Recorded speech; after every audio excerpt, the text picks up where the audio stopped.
In this lesson, we're going to extend what we learned about standard deviation. So in the previous lesson, we learned how to find standard deviation from a list of numbers.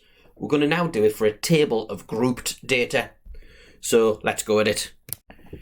So here the question is, the scores out of 10 for a group of 50 children taking part in a short quiz are as follows. And there's all the scores.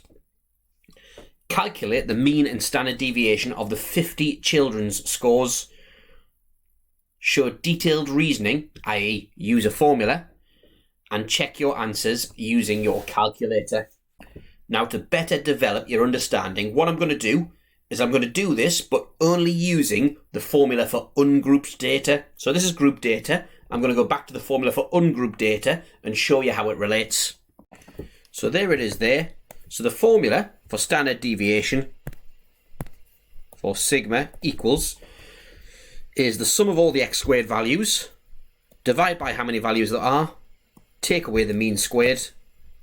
And we saw in the previous lesson where that formula comes from. So looking at this table here, we've grouped the data. So the score, the variable is here. The score is 4, the score is 5, the score is 6. And there are 3 people that scored 4.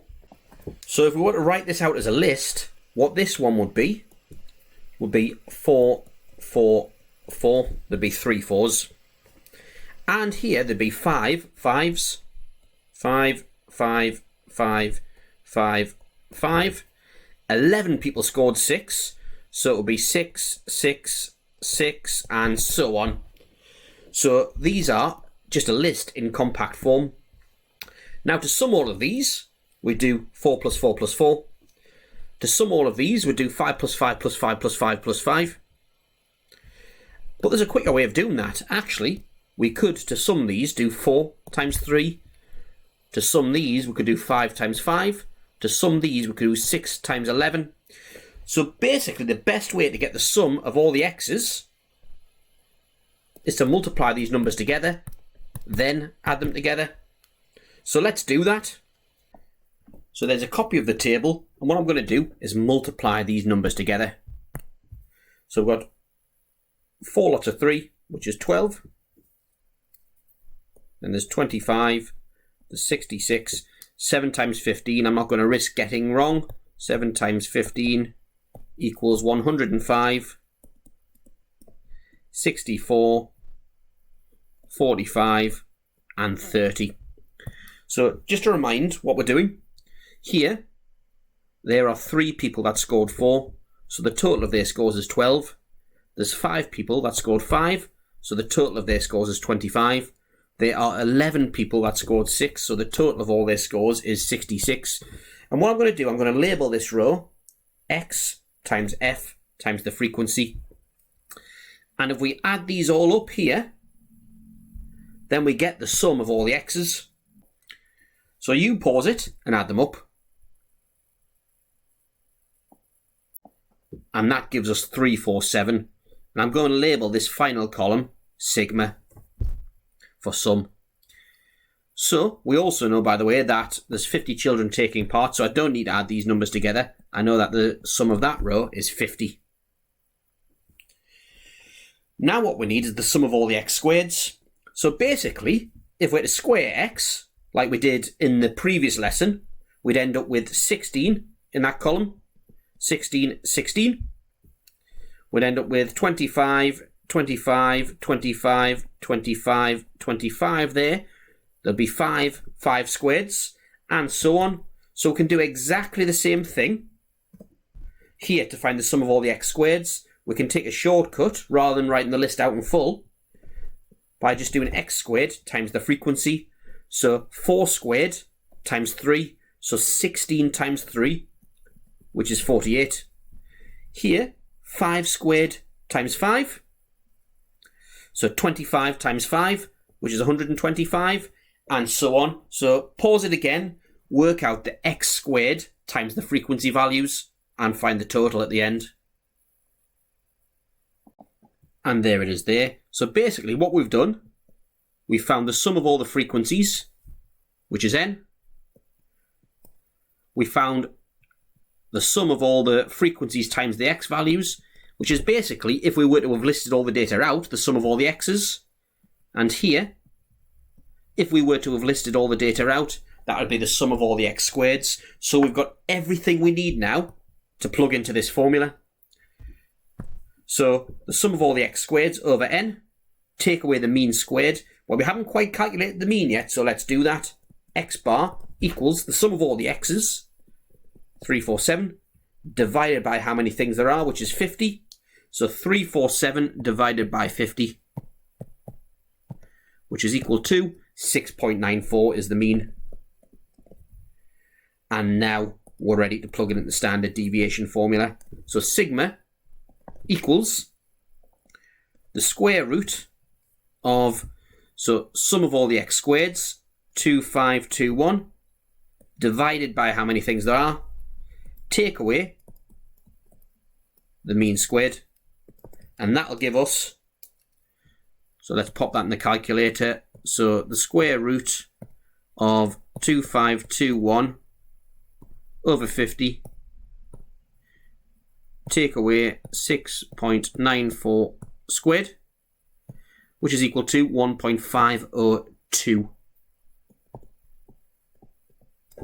is the standard deviation. So there we have it, the mean and the standard deviation of that data set. So now, what we're going to do, I'm going to show you how to check it on the calculator. So let's have a go at checking this on the calculator.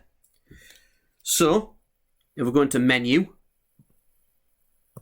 and statistics mode, and again, like before, it's a one variable calculation. Now your table there might not have two columns. If it doesn't, we need to turn the second column on because now we've got a frequency column. So if yours hasn't got it, press Shift, then Setup, and scroll down to where it says Statistics. So that's option 3, and we want to turn the frequency on. There we go. Now let's input all the data. So let's input the x's first. So 4, then press equals to input it. 5, 6, 7, 8, 9, 10. And go right up at the top, and make sure you do scroll right up the top. It's dead easy to either scroll too far, like I just accidentally did there, or not scroll far enough up. So the first row is 4, yeah, so let's put the frequencies in. 3, 5, 11, 15, 8, 5, and 3, and OPTN, and we're going to do a one variable calculation, which will hopefully match all of the values I've just calculated. So let's see. So X bar 6.94, brilliant. Sigma 1.502, just like I calculated. Now I will stress, unless it says show full working, you should take this shortcut and use the calculator. Don't waste time in using the formula unless it says. However, for the purposes of practicing the worksheet, I think it's a good idea to make yourself really proficient with the formula for now. But in an exam, make sure, unless it says show detailed reason or show full working or show that, just use the calculator. Now, some exam boards give you the formula for frequency tables like this. They give you the standard deviation formula, and some don't. But if you take this approach that I've taken, then you don't need the other formulae. You can just do it this way, understanding that basically we replace the x's with xf's and the x squareds with x squared f's. Right, let's have another one. And this one here, notice that the data is grouped into classes. So 60 people took an IQ test and their scores are summarised in the table below. And there's all the scores there. Notice that it doesn't require us to show detailed reasoning because it doesn't say so. So we can just put this straight in the calculator. However, if we were to show detailed reasoning, what we would do, there's X and there's the frequencies. Basically, we'd use the midpoints as our X value and follow exactly the same method as we did before. So the easiest way to find the midpoint of something is to add both numbers up, divide by 2. So, to find the midpoint of that, 100 plus 103 and divided by 2 gives us 101.5, and you probably could have guessed that. So the X value here is going to be 101.5, we do the same for all of these and follow with those numbers the same method that we did previously. So I won't put you through the pain of watching me do that. We'll get straight on to putting these in the calculator. So let's go into stats mode. One variable. And what we can do here is calculate the midpoint directly in the x value here. So I put brackets around it. 100 plus 103 divided by 2. Press equals, then it'll find the midpoint for me. So 101.5 was probably obvious. However, the midpoint of 104 to 118, a bit more difficult to just know. So let's do it that way. Let's add them together in brackets and divide by 2. 111. Same here. 119 plus 130 divided by 2. Then we've got 131 plus 139 divided by 2. And then we've got 140 to 150. Well, I know that's just 145 is the midpoint of that. And now let's go back up and put the frequencies in. So we've got 10, 11, 26, 9, and 4. One variable calculation, and there we have it. So the mean is 121.13.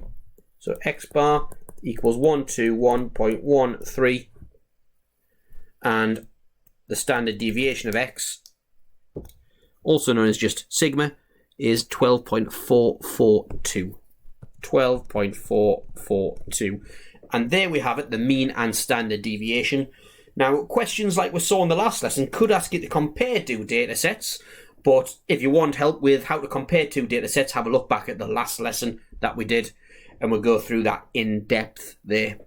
So now, basically, it's just a case of having a go with the questions. So over to you, do the question sheets, check each answer as you go.